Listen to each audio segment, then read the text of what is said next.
Batman Rogue Files, Black Mask. Thanks to his mother and father, the heads of the Janus Cosmetics Company, Roman Sionis inherited a multi-million-dollar fortune when his parents mysteriously died in a fire. But the new Sionis quickly ran the company into the ground. A buyout from Bruce Wayne saved Janus Cosmetics, but left Sionis with a bitter hatred for the man that he saw has stolen his legacy. Obsessed with masks, Sionis carved a black mask from his father's coffin and murdered several Wayne employees, resulting in a fiery confrontation with me. Sionis' mask was burned into his flesh, making him a living black mask. He rose to become one of Gotham's most ruthless crime lords with an army of masked henchmen, the False Face Society, at his disposal. Black Mask took control of Gotham City's underworld and is regularly putting its citizens in danger, either with a gang war or trying to fulfill some personal vendetta. Batman Rogue Files, Zebra Man. Jake Baker was a high-tech scientist whose body became irradiated, granting him magnetic and diamagnetic powers alike to attract and repel metal, wood, stone, and even human flesh. It also left his body covered in black and white stripes and highlighted by a glowing aura. He took the name Zebra Man. The first Zebra Man was locked away shortly after doing little of note. Years later, the international terrorist group Cobra successfully duplicated the experiment that created the original. The new Zebra Man lacked the aura of the first, but had a mohawk that evoked the image of an equine namesake. As a part of Strike Force Cobra, the villain put his powers into action against the outsiders. Unfortunately for him, the name Zebra Man didn't inspire much fear in others. People laughed at him.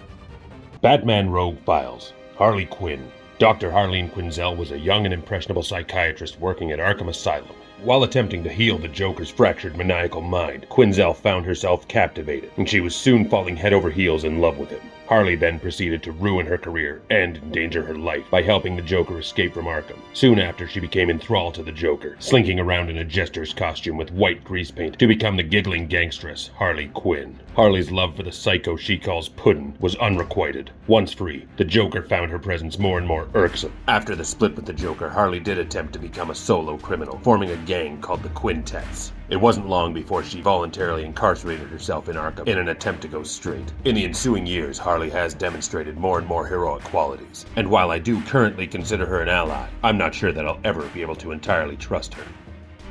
Batman Rogue Files, Whisper Adair. Originally a member of the League of Assassins, Ra's al Ghul gave Whisper a serum that grants her immortality and the ability to shapeshift. Partnered with Kyle Abbott, who was officially known as her bodyguard, Whisper Adair is in fact a snake lady, while Kyle himself is a wolf man. I once tried to free her from the immortal mastermind, but she refused my help and disappeared. The same serum that gave her abilities also gives her the ability to control minds. Usually the red-headed seductress will use her mind control to force men to obey her orders, though a stronger mind can break free from hers. Whisper Adair later resurfaced associated with Intergang, and in Kondak, where she was revealed as the leader of the Cult of Cain. She was brainwashing children into becoming Intergang operatives. She pops up again from time to time, but always manages to slither away into the night.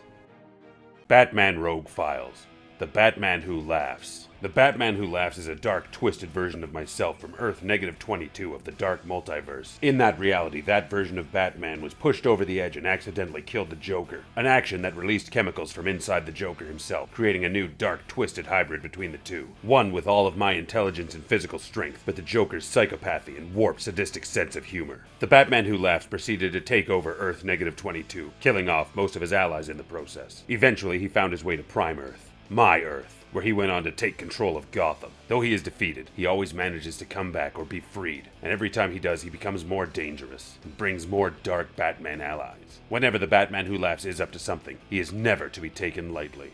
Batman Rogue Files, Count Vertigo. Werner Vertigo could have been the king of Latavia, but his ruling family fled to England when Latavia was threatened. Denied his birthright, Vertigo grew up to be a bitter man, but he found an outlet for his rage when an electrical device implanted in his right temple to overcome an inner ear defect gave him the powers to control the balance of others. Calling himself Count Vertigo, he became a costumed criminal. Vertigo was defeated by Green Arrow and Black Canary, and sent to prison for years, until a stint with the Suicide Squad allowed him to go free. He returned to his homeland only to see it destroyed by the Spectre. Count Vertigo can often be seen teaming up with other criminals, in groups such as the Injustice Society or Checkmate.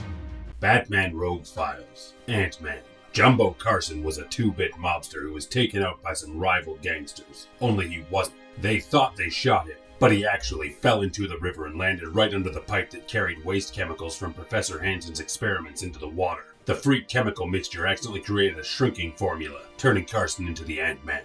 Robin first encountered Carson as the Ant-Man when he assisted him in foiling a couple of robberies. Ant-Man portrayed the hero, but what he was actually doing was taking the opportunity to gain revenge on the mobsters who tried to take him out. Once Robin figured out that Ant-Man wasn't actually me, which he thought for some reason, he teamed up with Professor Hanson to set a trap for Jumbo Carson. Carson gave up pretty easily and accepted his jail term as soon as they promised to grow him back to regular size. But the catch there is that Professor Hanson still hasn't perfected the formula, and it may take time before he finds an antidote for an Ant-Man.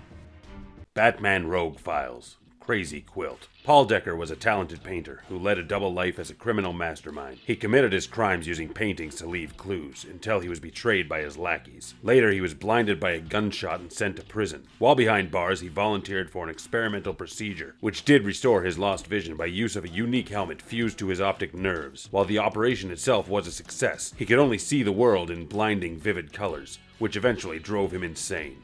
He would then clash with myself and many of my allies in Gotham, repeatedly with multiple wacky and eccentric schemes involving colors as a gimmick. Batman Rogue Files. Santa Klaus. The true identity of the killer called Santa Claus is unknown. He was given his code name by Arkham guards due to his accent and the Santa suit he wore. Klaus believed he could tell if someone was naughty or nice, and killed those that he deemed naughty. Klaus first managed to break out of Arkham during one of the Joker's many schemes, where Klaus had wound up Jokerized. I managed to stop him, giving him an antidote to the Joker venom and sending him back to Arkham. It was not long before he broke free again. Going in for dental surgery, he managed to turn the laughing gas into a flamethrower using a lighter he had stolen. He disabled the guards, telling them things they'd kept secret from even their closest friends and family. It appears he might have telepathic abilities and not be as crazy as we suspected. This time he recruited several children to becoming his elves. He handed out exploding presents to those he felt deserved to die. I stopped him for a second time and he hasn't left Arkham since.